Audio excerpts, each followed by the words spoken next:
السلام عليكم ورحمة الله وبركاته.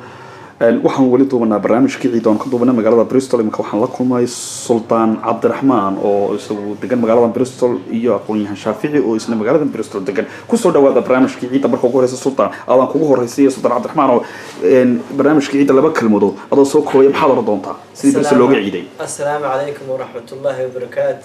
كل أنتم عام بخير والله سي وناكسن أو وناكسن أيام قاعدة اللوجا عيدي دتك عيد مبارك بانو لنا هاي تقبل الله منكم ومنك وإنه دتك عادي بانوهم بلينا ما دام عيدي أي تهاي عيد أضحى runtii waxaanu jecelahay dadka walaalaha ay magaalada degan iyo dadka dibadaba familiyada oo dhan dhamaantood waxaanu leenahay kulli aantu caamo bixeer.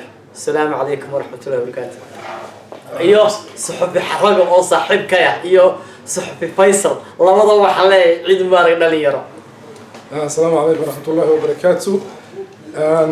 عيد مبارك بان لنا مدة مسلمين تعملي جوجان الدنيا ما أنت لقى عيدي مجالدنا ما أنت دقنا هنا سوون حسنا ما أنت لقى عيدي وحنا لنا حتى وحنا تقبل الله منكم وعملنا صالح الأعمال إلى هاي إذا كان هذا كان برلمان لنا مدة مسلمين تعملنا حياة برا مركا سوون حسنا بنقول إنه مجالدنا الدنيا ما نوصل حسنا لقى عيدي ما أنت ومالين عيد المعركة عيد الفطر بقى اللي بيشرح عيد وين المسلمين تاعو مركا الدنيا دول عيد أيو مركا ده واحد نوع مليان ضد المسلمين تاع حرورتا فاميليا الصحاب تاع فاميليا